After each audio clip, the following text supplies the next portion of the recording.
Hey guys, what's up? So welcome to the first episode of my hair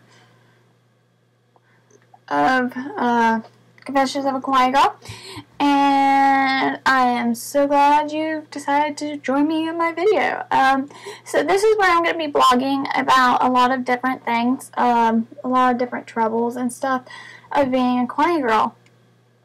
And the first thing I'm going to talk about is how I got into being a kawaii girl, because most people think that it's just because of anime or something like that, and that's not true. A lot of people that are into Japanese fashion are into anime, but not all of us are, and so it's different for each person.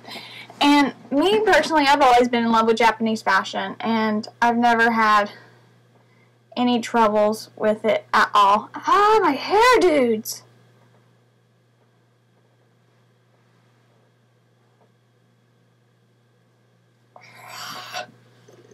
My hair is being a bitch.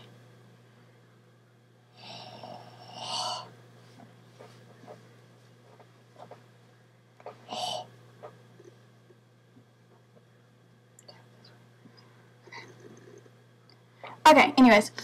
So, with me, I've always been into Japanese fashion. I've always been into the kawaii fashions, per se. I'm just a fashion girl. I love fashion. So, Japanese fashion was just always there for me. And I never was into Japanese stuff until I got into middle school. And I was always a loner. I was one of those poor little kids that sit in the corner. You know, those emo corners. Yeah, that was me. I was a poor little emo kid sitting in a corner all alone reading her books. I was a very big nerd in middle school. And so when I started interacting with people, it just so happened that I got in with people that were into Japanese fashion, Japanese everything. They're like Japanese freaks.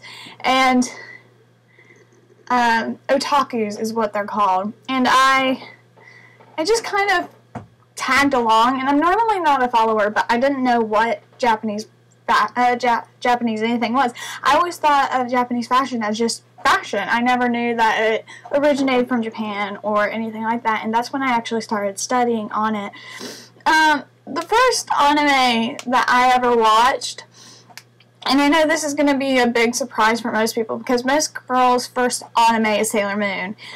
That wasn't my first anime. My first anime was Dragon Ball Z. And I actually fell in love with Dragon Ball Z. And I fell in love with just the series. I mean, even back all the way to Dragon Ball, I loved the series. And it was just something I always liked. And Chi-Chi was always my favorite character. And I know that's probably like all girls' favorite character. Like, that's not a dude. My favorite guy character would have to be either Piccolo or Vegeta. Vegeta, most likely, until Future Trunks comes in, and then Future Trunks is my favorite, just because I'm a fangirl over Future Trunks. And I mean, I am a major fangirl over him. Oh, my hair! This camera, it's like freaking reversed, and it's confusing me, because my normal one that I normally use isn't, Anyways.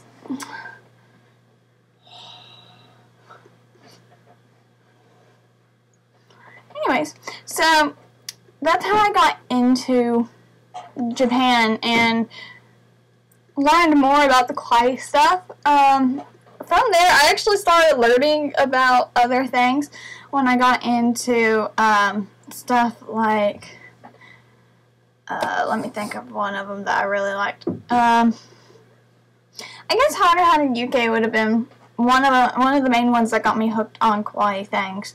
And it's just because Haruhi was always making me go to wear these moe outfits, as she's put it. You know, just like the maid's outfits and little lolly outfits and stuff. And I always loved that. Like, I fell in love with the manga before I fell in love with the series. And I was kind of depressed when they brought out the series because it didn't have as much as mangas did. They like took out a lot, and I'm really hoping that in the next couple series to come they're going to add more in, and I really hope they will, because you completely miss the whole thing of Haruhi making Meguru wear Lolita outfits, and she buys herself one, and that's where you get actually the pictures of Haruhi in Lolita outfits, her and Yuki, and it's because of that part in the manga, and most people don't know that. But anyways, that anime in particular got me into a lot, including my Hara Hara Yuke dance, which is actually my first real experiment with a para, para's the only thing I can think of, you know, dances that I already have, songs that already have dances. It's called a para, and it's traditionally a Japanese art form, or Chinese art form, and I can't remember exactly. But when I learned about that, I didn't know it had a name.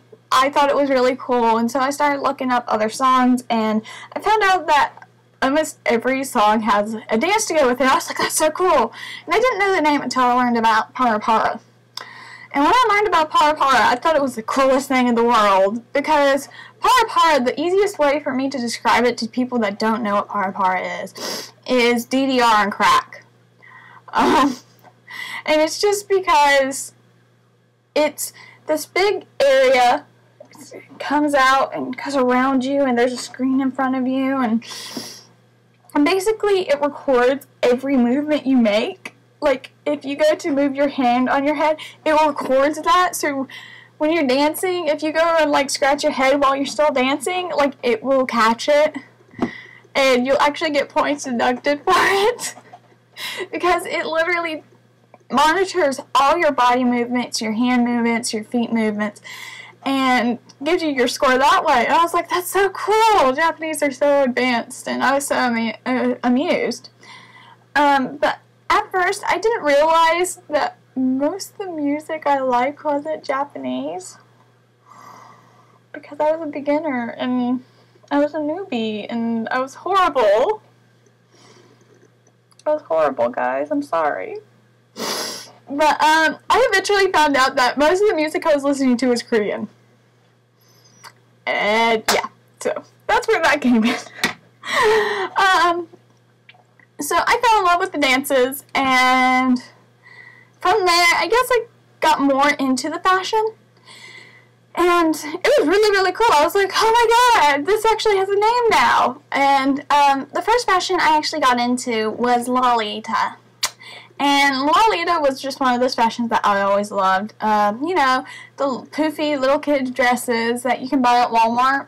Yeah, those go more into American Lolita, I guess would be an easy way to put it, or just classier dresses.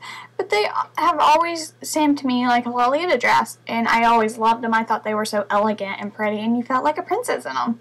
And that's what Lolita to me brings out, is the child side. I know that can bring out more of an adult goth side that most people don't see, because mainstream now is sweet Lolita. You don't really see goth Lolita mainstream anymore. And my all-time favorite Lolita, which I'm probably never going to wear just because I probably couldn't pull it off, is Goru Lolita. Just because I don't think I could make a dress with gore on it and make it look good. Unless I did a zombie thing, and I do a good zombie. Zombies are amazing. Copper! Get back in here! Sorry, my dogs are barking and being loud. I'm gonna wake up my dad. But, so, I'm gonna move my hair the wrong way. Just gonna go like this for now on. Okay, so, my hair!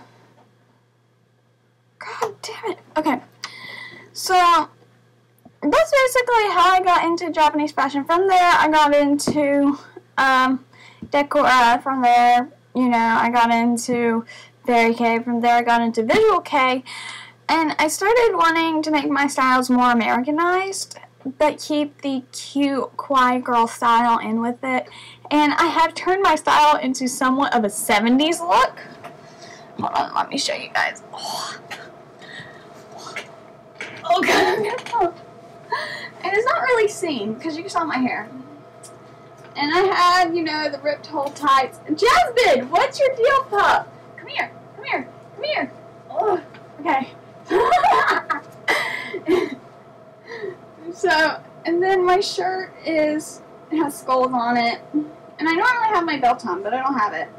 I have my leg warmers, my kick-ass Converses. So, it's just really, really cool and amazing. And then I have some kick-ass earrings on, which I don't think you guys can see. So I'm going to try getting closer here. I'm not sure if you guys can see this or not. But it has... Ow! Go away! It has little skulls and stuff on it. But very... I don't know, I think my outfit's like really 70s and, you know, punk. Like when punk was first starting to come in. Don't really count myself as a scene kid, but my haircut's kind of like one. But it's like cut off right here. No, over here. Stupid girl. Okay, but anyways, it's like cut off. It doesn't like go down like a scene's hair would. I'm just gonna do that. Anyways, so that's how I got into that. And I guess that's about it for now. If you guys want to know a little bit more about how I got into this, there's going to be a link down below to our Tumblr page. I'm going to have a journal entry in there, and it will be titled the same thing as this video, and it will basically just tell you more about it. It's just going to be a quick journal entry about it, and I hope you guys enjoy and keep watching. Ari-chan's actually going to have a video out, something like this, that explains how she got into everything, and she's going to continue doing videos like this, and so am I. And I'm hopefully going to have one out every week. And I hope you guys enjoy this, and I love you guys. Bye!